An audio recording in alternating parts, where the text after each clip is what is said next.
आज हम 11वां टेंस पढ़ेंगे, फ्यूचर परफेक्ट टेंस है। हिंदी में इसका नाम है पूर्ण भविष्यकाल। इससे पहले हमने 10 सेंटेंस कंप्लीट करवा दिए हैं और ये 11 टेंस आपका है। इस टेंस की पहचान है कि इस टेंस के हिंदी वाक्य तंत्र में चुका होगा, चुकी होगी, चुके होंगे, चुका होगा, लिया होगा, दिया होगा आदि शब्द आते हैं।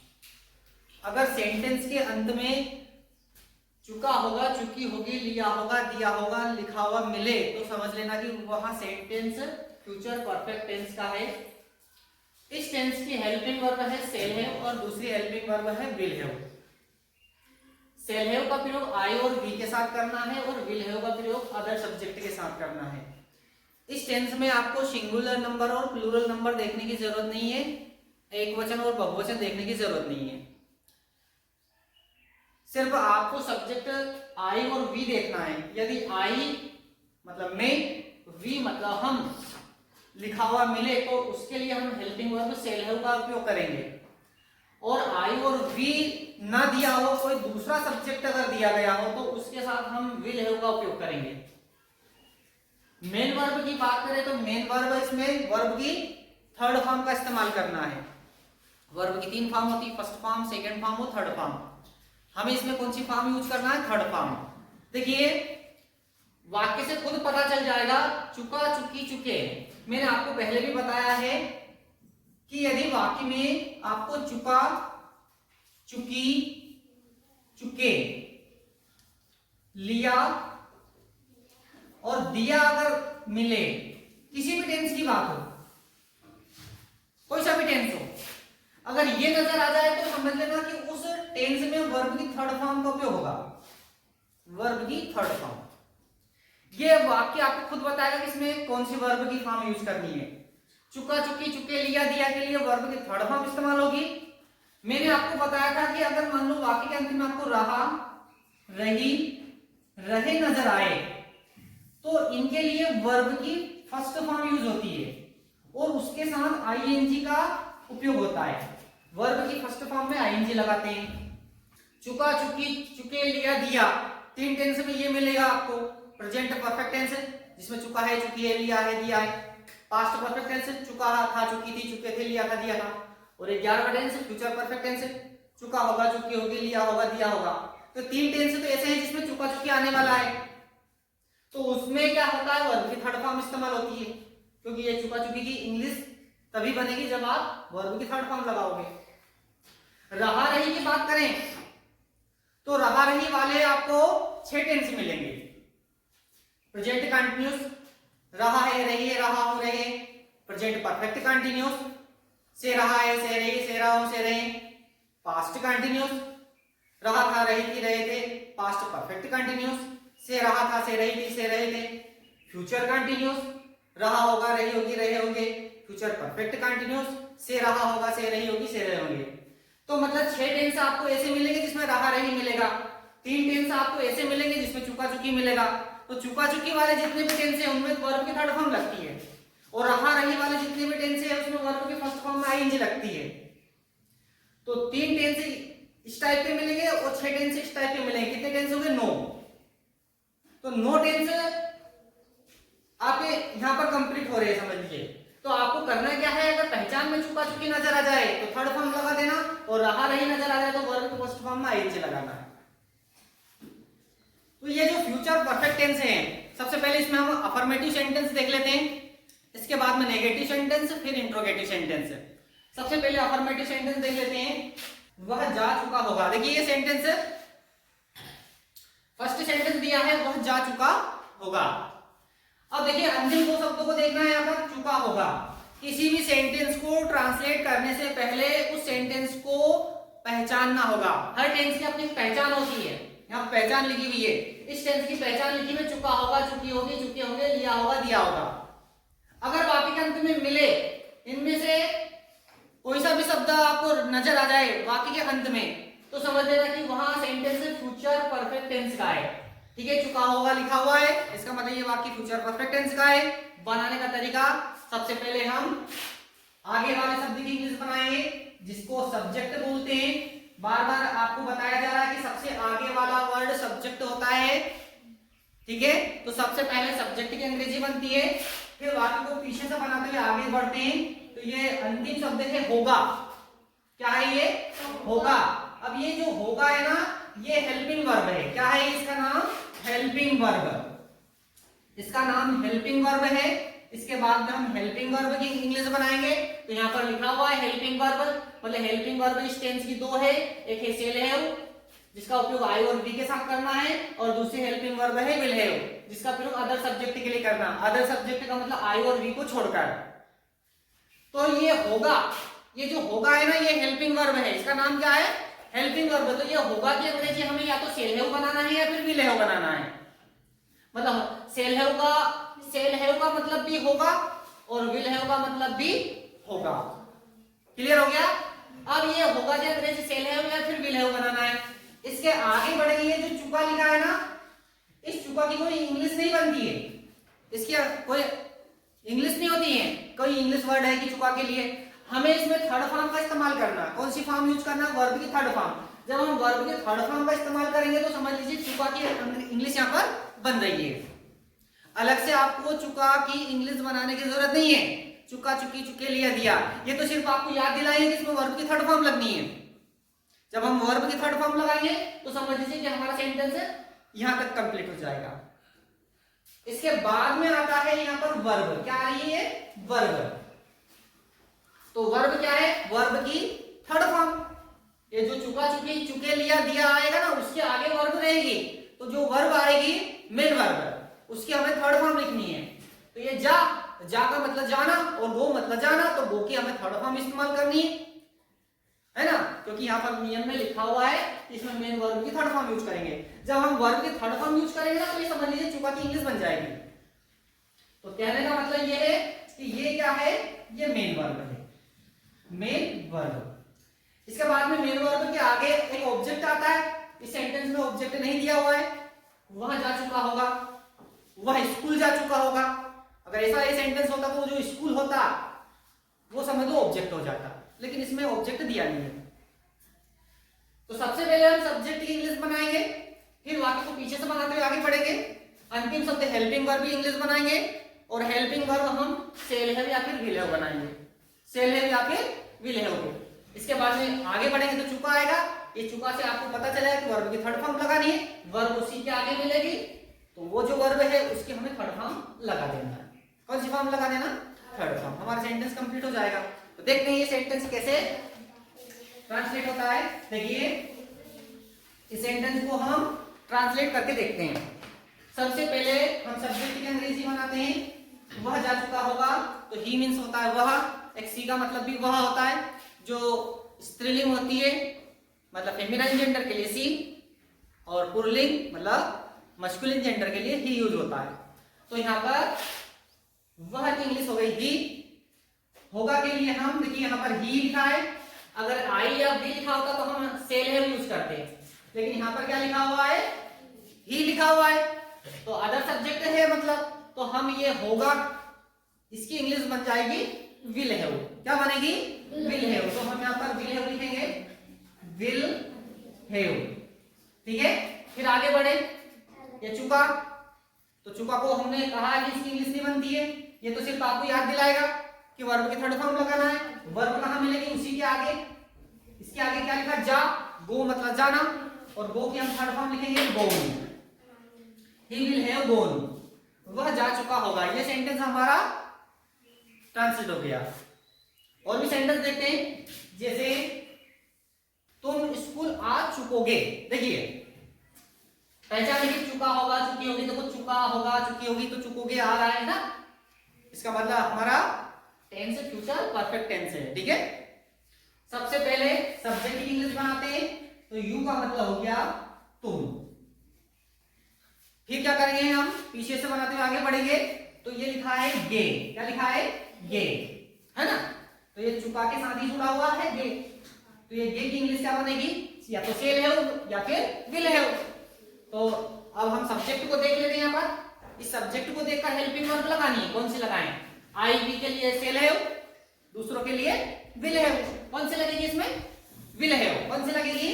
Will have. तो हम यहाँ पर लगा देंगे विल हैव। फिर आगे बढ़ते हैं, चुको, इसको छोड़ना है, चुका चुकी चुके छोड़ना है। आगे बढ़े, इससे क्या पता चल रहा है वर्ब की थर्ड फॉर्म का, तो वर्ब कहाँ है उसके आगे मिलेगी, वर्ब क्या है आ, मतलब आना को बोलते कम, तो हमें कम की थर्ड फॉर्म लगानी है, तो कम सेकंड फॉर्म होती है केम और थर्ड फॉर्म वापस कम, ठीक है। तो कम की थर्ड फॉर्म कम होती है, कम। इसके आगे देखिए स्कूल लिखा है, क्या लिखा है, स्कूल। तो मैंने आपको बताया था कम और गो के आगे टू लगाते हैं अगर किसी स्थान का नाम दिया हो, तो स्थान इसमें स्कूल आ रहा है, तो कम के आगे हम लगा देंगे टू, कम टू, और ये हो गया school. You will have come to school, तुम स्कूल आ चुकोगे। अब देख लीजिए, हम नेगेटिव सेंटेंस देख लेते हैं।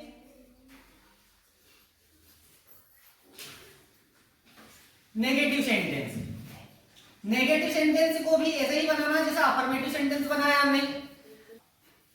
फिर अंतर क्या है, नेगेटिव सेंटेंस में नॉट लगाना होता है और नॉट मीन्स होता है नहीं, और नॉट की अंग्रेजी हमने बताया है कि हेल्पिंग वर्ब के बाद नॉट आता है, लेकिन हेल्पिंग वर्ब अगर दो शब्द वाली हो तो हेल्पिंग वर्ब के बीच में नॉट आ जाता है।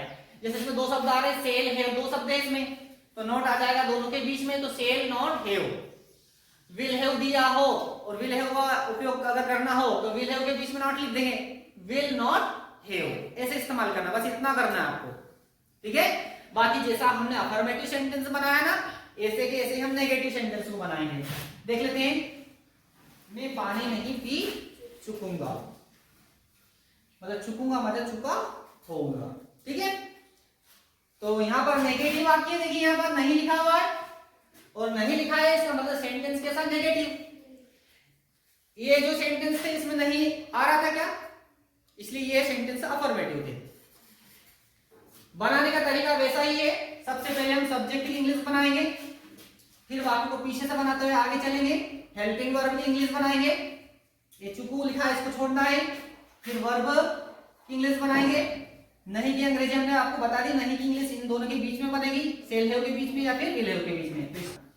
फिर आएगा पानी, ऐसे सबसे पहले सब्जेक्ट की इंग्लिश, फिर हेल्पिंग वर्ब, फिर मेन वर्ब, फिर ऑब्जेक्ट, ठीक है। देखिए आई का मतलब हो गया मे, आई मींस होता है मे। अब इधर से बनाते हुए चलेंगे गा, ये गा की इंग्लिश सेल हैव, क्या बनाएंगे, क्यों बनाएंगे, क्योंकि आई लिखा, आई के लिए कौन सी यूज होती है, सेल हैव, तो सेल हैव का उपयोग करेंगे, उसमें बीच में क्या लगा देंगे हम, नॉट, तो क्या हो जाएगा, सेल नॉट हैव, क्या हो जाएगा, सेल नॉट हैव। तो यहां पर लिखेंगे shall not have, shall not have, ठीक है। ये गा की इंग्लिश हो गई। चुका को छोड़ने के लिए कहा है पी, पी का मतलब होता है पीना, और ड्रिंक क्या होता है, पीना। तो ये चुका से क्या पता चल रहा है कि हमें वर्ब की थर्ड फॉर्म लगानी है ना।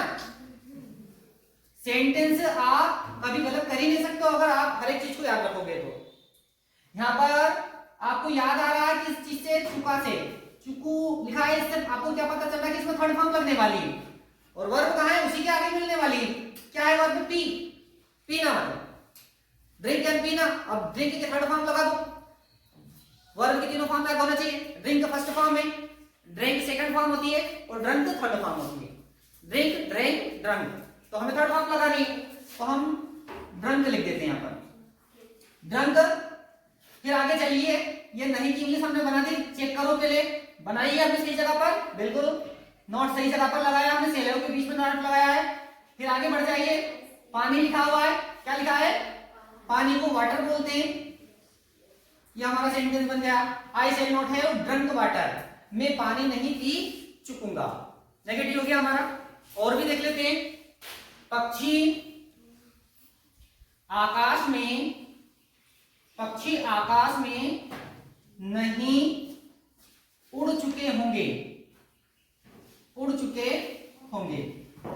सेंटेंस कितना ही बड़ा क्यों ना हो, आपको अगर मान लो मीनिंग आते हो तो आपको घबराने की जरूरत नहीं है, टेंस की पहचान करो, और जो सिस्टम बताया है मैंने, जो फार्मूला मैंने आपको बताया, उस फार्मूले से वाक्य को बनाते जाइए।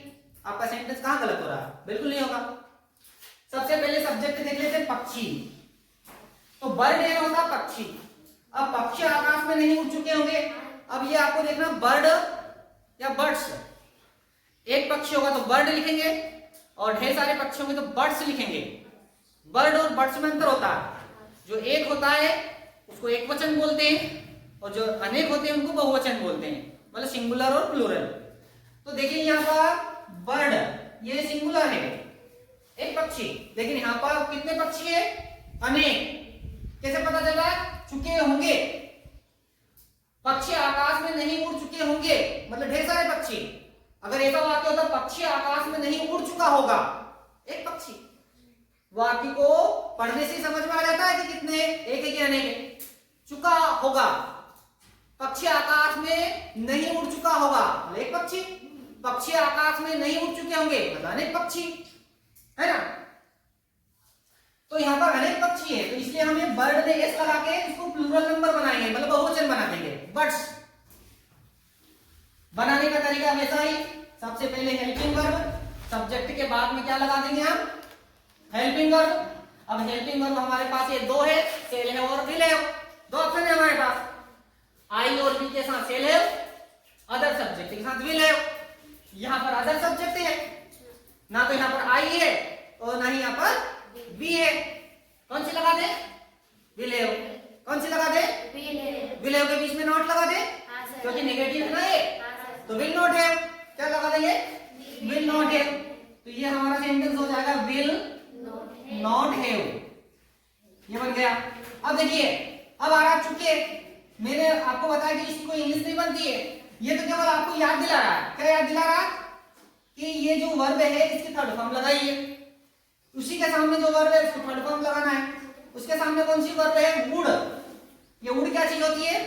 ये वर्ब है, मेन वर्ब उड़ना। उड़ का मतलब उड़ना, फ्लाई मींस उड़ना, तो फ्लाई की हमें थर्ड फॉर्म लगानी है। फ्लाई फर्स्ट फॉर्म है, सेकंड फॉर्म होती है फ्लेव और थर्ड फॉर्म होती है फ्लावर। फ्लाई, फ्लेव, फ्लावर, तो हमें थर्ड फॉर्म लगानी है, तो ये हम लिख देंगे यहाँ पर फ्लावर। आगे बढ़िए, नहीं लिखा हुआ है, क्रम से चलिए बिल्कुल, एक एक वर्ड को उठा दिया। ये नहीं लिखा हुआ है, नोट लगाना है ना, तो चेक करो नोट लगाया है, बिल्कुल हमने सही जगह पर लगा हुआ है। फिर आगे बढ़ जाइए, मे, तो मे को क्या कहते हैं? इन का मतलब मे ये प्रपोजिशन है। फिर आगे बढ़िए, स्काई, स्काई मीन्स आकाश होता है, तो द स्काई लिखना है। दुनिया की एक चीज के आगे द लगाते हैं, the sky. Birds will not have flower in the sky. तो ये हमारे अफर्मेटिव सेंटेंस है, ये हमारे नेगेटिव सेंटेंस है। इसके बाद हम पढ़ेंगे इंट्रोगेटिव सेंटेंस, ठीक है। अभी हमने अफर्मेटिव सेंटेंस और नेगेटिव सेंटेंस पढ़ा, अब हम पढ़ रहे हैं इंट्रोगेटिव सेंटेंस। एक ही टेंस में हम तीन तरह के सेंटेंस पढ़ रहे हैं, अफर्मेटिव, नेगेटिव और इंट्रोगेटिव। तो ये इंट्रोगेटिव जो सेंटेंस है इसमें क्वेश्चन वर्ड आता है आगे, क्या क्या उसने खाना खा लिया होगा, मतलब क्वेश्चन किया है इसमें, प्रश्न पूछा है क्या उसने खाना खा लिया होगा। ऐसे सेंटेंस के अंदर क्वेश्चन मार्क आता है। और भी क्वेश्चन वर्ड है, क्यों, वाई मीन्स क्यों, वेयर मीन्स कहां, वेन मीन्स कब, हाउ मीन्स कैसे, हाउ मेनी मतलब कितना, हाउ मच यानी कितना। तो ये क्वेश्चन वर्ड अगर मान लो लगा दें सेंटेंस में तो इंट्रोगेटिव हो जाता है, वो क्वेश्चन बन जाता है उसका। तो ऐसे सेंटेंस को इंग्लिश में कैसे ट्रांसलेट करेंगे? जैसा हमने अफर्मेटिव सेंटेंस को ट्रांसलेट किया, जैसा कि हमने नेगेटिव सेंटेंस को ट्रांसलेट किया, उसी तरीके से हम इंट्रोगेटिव सेंटेंस को भी ट्रांसलेट करेंगे। सबसे पहले हम सब्जेक्ट की इंग्लिश बनाएंगे। आगे क्या लिखा हुआ है इस क्या की इंग्लिश नहीं बनाना है। व्हाट मीन्स क्या होता है, लेकिन इस क्या की इंग्लिश नहीं बनाना है। यही क्या अगर वाक्य के बीच में आता है तो व्हाट लगाना है, और वाक्य के शुरू में आता है तो व्हाट नहीं लगाना है। जैसे एग्जांपल के लिए अगर ये सेंटेंस ऐसा होता, उसने क्या खा लिया होगा,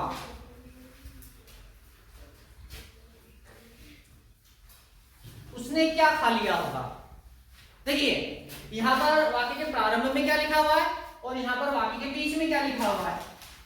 तो इस सेंटेंस में व्हाट नहीं लगाना है और इस सेंटेंस में व्हाट लगाना है। बस व्हाट का इतना सा फर्क होता है।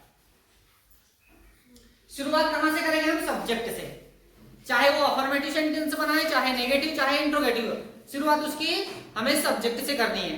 क्योंकि सब्जेक्ट के आधार पर तो हम हेल्पिंग वर्ब लगाएंगे, सब्जेक्ट का पता नहीं है तो हेल्पिंग वर्ब कैसे लगाएंगे। सबसे पहले देख लेते हैं सब्जेक्ट ही का मतलब हो गया उसने। यहाँ पर जेंडर का पता नहीं चल रहा है कि मस्कुलिन जेंडर है कि फेमिनिन जेंडर, मतलब खाना खाने वाला पुल्लिंग है या स्त्रीलिंग, ऐसा पता नहीं चल रहा आपको। तो हम यहाँ पर चाहे तो ही लगा दो, चाहे तो हम सी लगा दो, कुछ भी लगा सकते हैं, क्योंकि यहाँ पर जेंडर का पता नहीं चल रहा है। तो मैंने यहाँ पर ही लगाया। सबसे पहले हमने सब्जेक्ट इंग्लिश बना दी, ये सब्जेक्ट हो गया, समझ लीजिए। अब बाकी को इधर से बनाते हुए चलना है हमें। होगा ये हेल्पिंग वर्ब है, अंतिम शब्द को हेल्पिंग वर्ब बोलते हैं। और हेल्पिंग वर्ब इसकी दो है, सेल है और विल है। ऑप्शन आपके पास दो है, लगाना आपको किसी एक को है। तो यहाँ पर सब्जेक्ट देख लेते हैं, यहाँ पर ही, तो अदर सब्जेक्ट में इसका मतलब हम विल हैव लगाएंगे। अब ये सेंटेंस इंट्रोगेटिव है, ध्यान से देखिए इसको, ये सेंटेंस इंट्रोगेटिव है और इंट्रोगेटिव जो सेंटेंस होते हैं उसमें हेल्पिंग वर्ब को आगे लगाना होता है। कहाँ लगाएंगे? आगे। अफर्मेटिव और नेगेटिव सेंटेंस में हमने हेल्पिंग वर्ब को कहाँ लगाया था? सब्जेक्ट के पीछे, लेकिन इसमें हम सब्जेक्ट के आगे लगाएंगे। लेकिन यहाँ पर हेल्पिंग वर्ब दो शब्द वाली है, तो सेल और एक हैव, एक विल और एक हैव। तो आधी हेल्पिंग वर्ब सब्जेक्ट के आगे लग जाएगी और आधी हेल्पिंग वर्ब सब्जेक्ट के पीछे लग जाएगी। यहाँ पर सब्जेक्ट ही हो गया। अब ये सेंटेंस इंट्रोगेटिव है, होगा कि इंग्लिश, यहाँ पर हम विल हैव बनाएंगे। तो इसमें क्या करना है? विल को आगे रखना है सब्जेक्ट के और हैव को सब्जेक्ट के पीछे रखना है। ये हमने विल को आगे लिखा और हैव को सब्जेक्ट के पीछे लिखा। ये कब करना है? इंट्रोगेटिव सेंटेंस में ही करना है। आगे क्या लिखा है ना, जब हम हेल्पिंग वर्ब को आगे लिखेंगे तो समझ लीजिए कि यहाँ पर क्या की इंग्लिश बन गई है, व्हाट लगाने की जरूरत नहीं है। ये हेल्पिंग वर्ब हो गई, ये लिया को छोड़ना है तो छोड़ना है। मैंने आपको बताया चुका, चुकी, चुके, लिया, दिया आता है, इनकी इंग्लिश नहीं बनती है। ये तो सिर्फ वर्ब की थर्ड फॉर्म का याद दिलाते हैं कि इसमें वर्ब की थर्ड फॉर्म लगानी है। वर्ब क्या है इसमें? आगे वर्ब है खा, ईट का मतलब खाना होता है, तो यहाँ पर ईट की थर्ड फॉर्म ईटन लिखेंगे। फर्स्ट फॉर्म ईट होती है, सेकंड फॉर्म एट होती है और थर्ड फॉर्म ईटन होती है। हमें वर्ब की थर्ड फॉर्म लिखना है, ठीक है। तो यहाँ पर लिखना है ईटन। ये खा की इंग्लिश हो गई और ये हो गया आपका खाना, ये फूड हो गया और ये question mark, will he have eaten food. अब ये नीचे वाला जो सेंटेंस है इसको भी ऐसे ही ट्रांसलेट करना है, लेकिन इसमें व्हाट लगा देना है। सबसे पहले इसमें व्हाट लगा देते हैं, यहाँ पर व्हाट लिखेंगे। इसके बाद हम सब्जेक्ट की इंग्लिश बनाएंगे, लेकिन सब्जेक्ट के आगे हेल्पिंग वर्ब आना चाहिए, जैसे कि इस सेंटेंस में बताया था सब्जेक्ट के आगे हेल्पिंग वर्ब आ रही है, ऐसा इसमें भी करना है। ये जो ही लिखा है, ही का मतलब उसने, इसके आगे जो हेल्पिंग वर्ब विल आगे और हैव पीछे, मतलब विल आगे लिखेंगे यहाँ पर और हैव यहाँ पर लिखना है। ये लिया को छोड़ देंगे, खा, ईट मतलब खाना, ईट की थर्ड फॉर्म हम यहाँ पर ईटन लिखेंगे, ईटन, और ये क्वेश्चन मार्क है। What will he have eaten, उसने क्या खा लिया होगा, ठीक है। दोनों में क्या अंदर है? इसमें व्हाट नहीं लगाया है, इसमें हमने व्हाट लगाया है, ठीक है। अब हम इस टेंस की एक्सरसाइज करने वाले हैं। एक्सरसाइज में हम अफर्मेटिव सेंटेंस भी पढ़ेंगे, नेगेटिव भी पढ़ेंगे और इंट्रोगेटिव भी पढ़ेंगे, मिक्स, सारे के सारे सेंटेंस मिक्स है ना, कि कब हम कौन सा सेंटेंस पढ़े। पहला वाक्य दिया है, राम ने पत्र लिख दिया होगा। देखिए ध्यान से, सबसे पहले सब्जेक्ट की इंग्लिश बनाइए। तो सब्जेक्ट क्या है? राम ने, ये एक ही वर्ड है, राम ने, ठीक है। मतलब ये ने लिखा है ना, नहीं कोई इंग्लिश नहीं है, राम मतलब सब्जेक्ट के साथ ही जुड़ा रहेगा ये, राम ने। इसके बाद में वाक्य को पीछे से बनाते हुए आगे बढ़ेंगे, ये हेल्पिंग वर्ब हो जाएगी, सेल हैव या विल हैव सब्जेक्ट को देखकर लगाएंगे। दिया, इसकी कोई इंग्लिश नहीं बनाना है ना, यहाँ लिखा है दिया होगा, इससे तो थर्ड फॉर्म का पता चलेगा, फिर हम वर्ब की थर्ड फॉर्म लगा देंगे ये, और उसके बाद में ऑब्जेक्ट की इंग्लिश बनाएंगे। तो सबसे पहले सब्जेक्ट, फिर हेल्पिंग वर्ब, फिर मेन वर्ब मतलब वर्ब की थर्ड फॉर्म, और फिर ऑब्जेक्ट। राम ने, व्यक्ति का नाम वैसा ही लिखना है, राम होगा, हेल्पिंग वर्ब विल हैव का इस्तेमाल होगा विल हैव। दिया, इसको छोड़ना है। राइट मीन्स लिखना होता है। राइट की थर्ड फॉर्म लिखना है हमें रिटर्न। राइट की सेकंड फॉर्म रोट होती है, थर्ड फॉर्म रिटर्न होती है। Write, wrote, written. हम रिटर्न लिखेंगे यहां पर पत्र। अब पत्र यहां पर एक भी हो सकता है, अनेक भी हो सकता है। राम ने पत्र लिख दिया होगा, राम ने पत्र लिख दिए होंगे, समझना। राम ने पत्र लिख दिया होगा मतलब एक पत्र, राम ने पत्र लिख दिए होंगे मतलब अनेक पत्र, है ना। इसका मतलब पत्र यहां पर एक ही है, इसलिए हम लिखेंगे अ लेटर, अ लेटर। अगर यहां पर पत्र अनेक होते तो हम ए नहीं लगाते बल्कि इसमें एस लगाते हैं, लेटर्स अनेक पत्र हो जाते। लेकिन यहाँ पर पत्र एक ही है। अब आप कहो सर यहाँ पर एक तो लिखा नहीं कि राम ने एक पत्र लिख दिया होगा। अगर ऐसा लिखा होता राम ने एक पत्र लिख दिया होगा तो कंपलसरी एक ही है। लेकिन एक लिखा हो या ना लिखा हो, आपको सेंटेंस को समझना है। राम ने पत्र लिख दिया होगा, एक पत्र। राम ने पत्र लिख दिए होंगे, अनेक पत्र। ठीक है। अगला, मीरा ने पुस्तकें नहीं बेची होगी। ये सेंटेंस ऐसे भी हो सकता था, मीरा ने पुस्तकें नहीं बेच दी होगी। ठीक है। बोलने का फर्क है सिर्फ, चाहे आप उस सेंटेंस को ऐसे बोल दो चाहे वैसे, है ना।